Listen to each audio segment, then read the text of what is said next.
Hello everyone, good evening. The time is 7 o'clock in the evening and the date is 2nd of the 10th 2012, and I'd like to let you know a little bit about, as I promised before, I'm gonna publish the names of the people that I have written here, my friends, while this operation was started by UKBA and MI5, and people who have cooperated with them. They've either received money, they received citizenship, they have spied on me. They were also involved in my drugging, intoxication, asking questions while I was drugged, psychological torture, intoxication, spying, false representation, and many other things. As a reward, they've received money, they received citizenships, and many other things. The first name I'd like to let you know is Ali Azimi. Ali Azimi is the very same person who had an affair with my previous girlfriend Mariam Shirazi Rad, which is one of the people who have made the allegations about me. Another person name is Muhammad. Another one is Dimitri.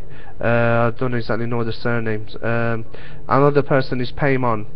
Ryan Sean, which was a friend of mine since I was 16, and it is really heartbroken that when you know your friend who you sort of grew up with, you went at their house every Christmas day that I was invited. I remember at least 5 or 6 or maybe 7 Christmas that I spent with him and his family.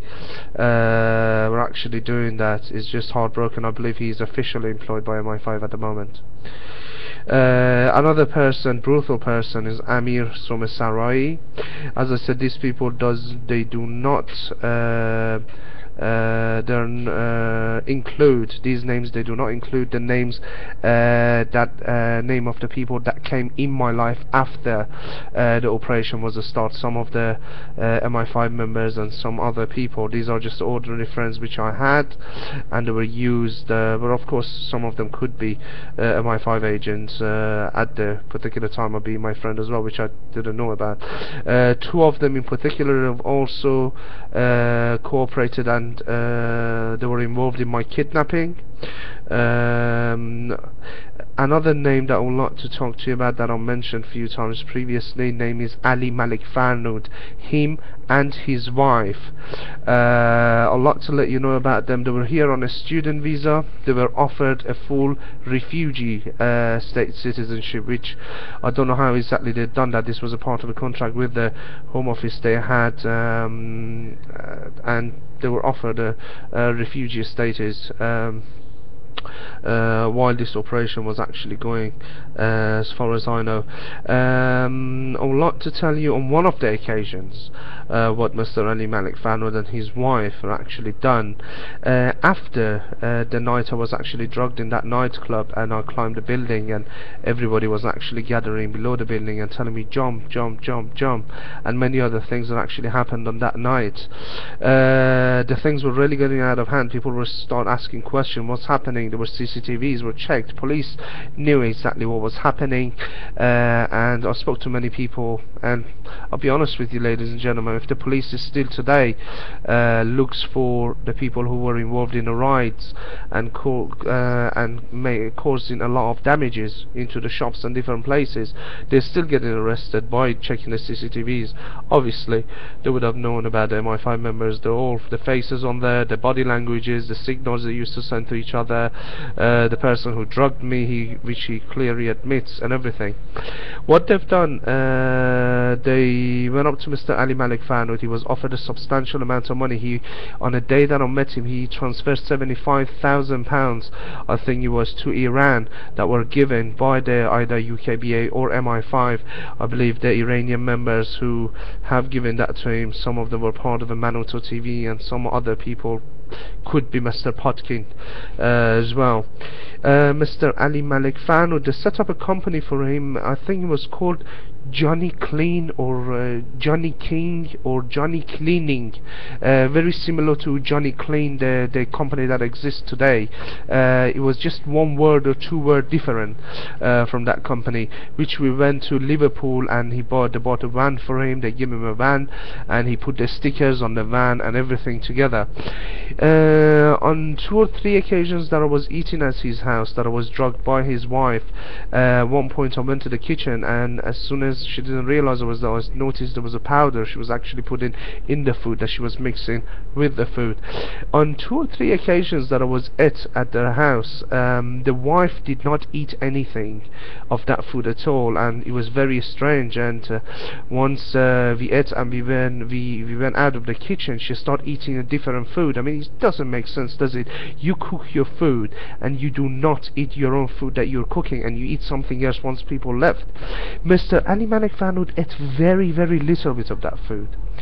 At both 2 or 3 occasions that I went to their house in London, we are not talking about it previously, while they were getting a citizenship. What happened, I was clearly drugged. My mood changed. They brought me down, sitting in the living room. They start playing a lot of music that bring a lot of memories in my mind, and automatically, being on drugs a lot, you get very emotional and tear comes in your eyes, and then they start asking me questions such as oh, you've been in Germany, have you been in Germany, and you speak German as well? This was very important. At many occasions I was asked that while I was on drugs. They were actually saying, they were asking about Mariam Shirazi. He was asking me, oh, have you still got that video private movie between you and her or not? Have you still done it? Oh, you show me, which it doesn't really make sense how he was new about these certain things, to be quite honest.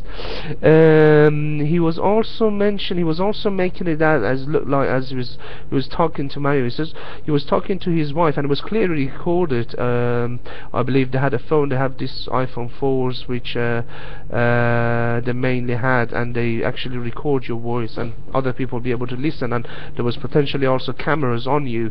I believe this was a part of building a case for shoot to kill policy or revoking my citizenship. And they were making, oh, he's never going to leave her alone. We're talking about Mariam Shirazi. He's never going to leave her alone. He's always going after her. Oh, and I said, listen, I've not seen this woman since 2009 New Year's Eve or Christmas Day when we broke up, 2009 I think it was. I've not even seen that woman. I don't even care about her. One time I sent her an email saying, congratulations, you want to get married. I heard she was getting married or something, but I don't know whether it was true or not. That was it. And when we went to Liverpool to put the stickers on, there was another gentleman we met. His name was Sam. He was a friend of Mr. Ali Malik Fanood. He's either undercover police or MI5 member. He's a plumber, and being a plumber, I think, and I spoke to him, and the way he was talking, I believe he's an MI5 member.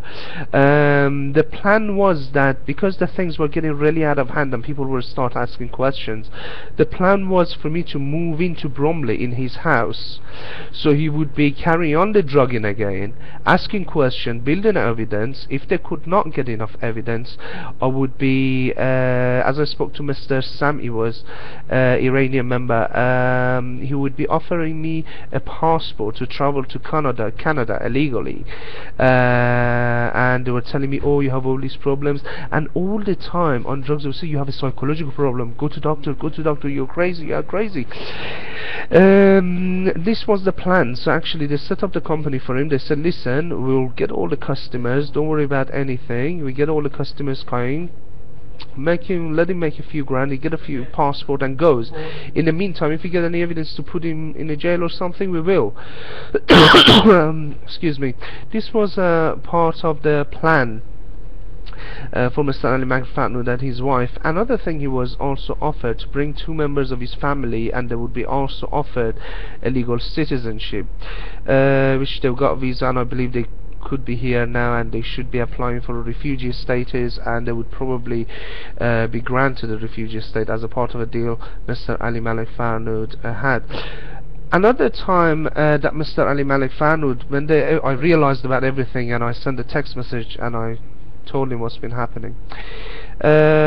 Just before I go there was also another strange thing that was happening. Every half an hour on the clock that I timed, there was somebody calling on his house phone asking if he's got any problem paying off his credit cards, basically checking up on him if he's okay, they've got a problem with me. Every half an hour while we were in the house phone used to ring. While we were out, the mobile phone used to ring.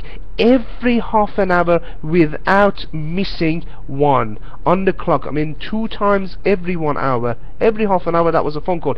Even at 9 o'clock at night, I think it was 8:30 or 9 o'clock at night, which I remember we were at the car and it was on a louder speaker, and I heard a lady with a Scottish accent, and exact words she says, she called and said, "Oh, I'm just calling to see if you have a problem paying off your credit cards."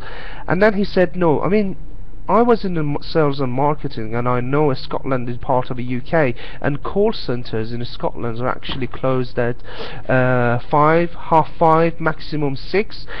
It is not possible at 9 o'clock at night you will get a phone call from Scotland, somebody would say that. It doesn't make sense. And every half an hour, every single one of them were actually saying the same thing. I mean, in a day, you're with someone for 2 or 3 days, or you're going to Liverpool and coming back, every half an hour somebody calls and asks for that. It's not really professional as well. I mean, I don't exactly understand what they've been thinking about me. And this is the thing about Mr. Ali Malik Farnood.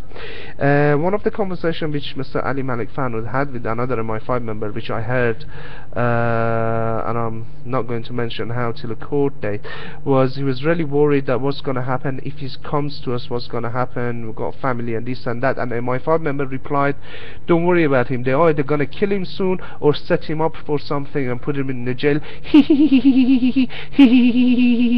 This was the exact reply for MI5 from the MI5 member, ladies and gentlemen.